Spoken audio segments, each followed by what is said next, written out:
part 2 of steps for black and white and monochromatic. So this video deals with making an image monochromatic. So what does monochromatic mean? Mono is one, chromatic is color. So we're taking an image and we're making a monochromatic or one color image.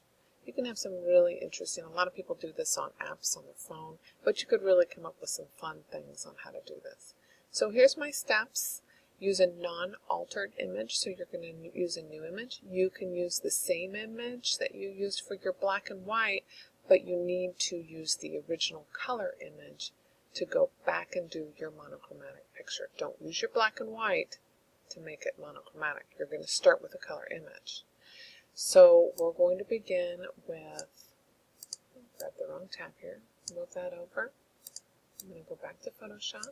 I'm going to go to File, Browse and Bridge, and I'm going to alter this image again. I can choose any, I can go back to my stock photos and maybe open up a portrait. Let's do something different. I'm going to make this image monochromatic. Okay, so I have my layers. My original layer here shows my son. This is several years ago. He's now a freshman in high school. Probably wouldn't be too happy that I'm using this photo. Well, actually probably wouldn't care. But, so I'm going to start with this non-altered image. Save this image. So File, Save As. Go back to your H drive. Save it in your Computer Graphics folder. Oops, I went to Class Procedure. Computer Graphics. Your Computer Graphics folder. And you're going to save it under your photo correction unit. And then I'm going to title this. And it's okay that it's a JPEG because I'll save it again. Image for monochromatic.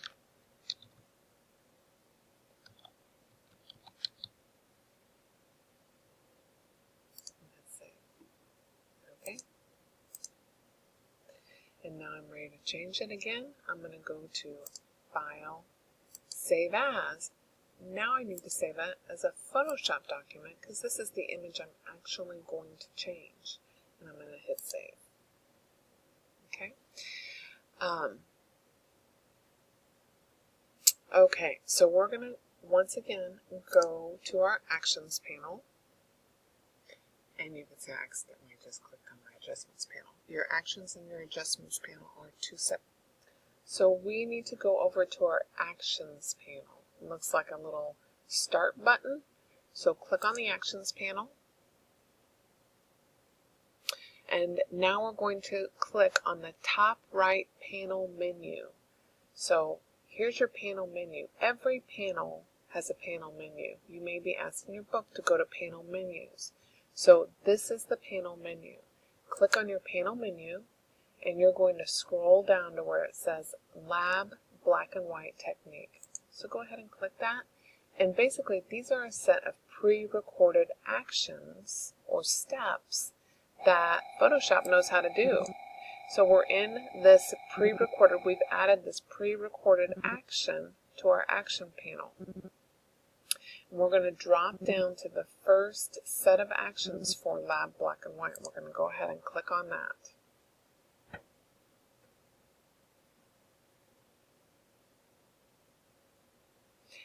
The next thing you want to do is go down to the bottom of your action panel and you're going to click the play button.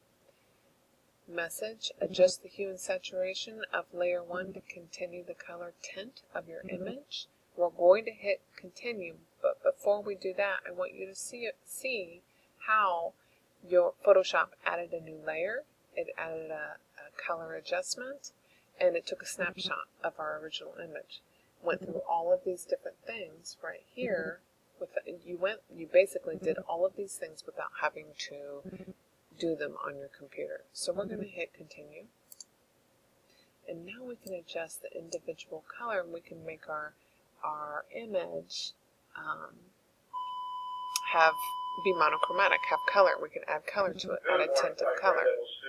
I have to hit pause until the announcements are over.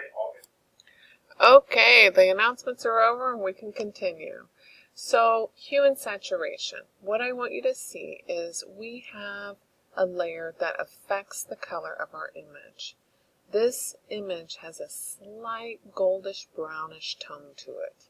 When we change the color, what we're doing is we're adding color to this adjustment. So we can change it here. We can go through and change our image by just adding some color. The color's not going to ever be super dark if we do that. We can also change the saturation of the color, like how much color is actually, how much of this color, how dark it is, how much it's going to affect your image. And then we can also change the lightness and darkness of the image.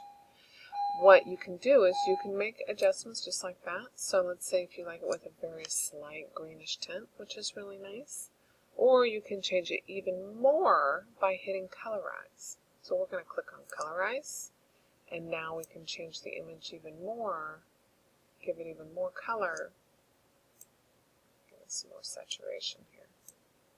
Okay, so I can take it to that blue and you can see how much more it's changed the image. So I'll unclick colorize. You can see that not only has it added this color to the original adjustments layer, but it's changed it. Make it darker, make it lighter. Find what you like for your picture. I'm going to go back to colorize. And then you're going to hit OK and save your image. And you are ready to turn in. Oh, my disk is full. And you're ready to turn in your image for grading.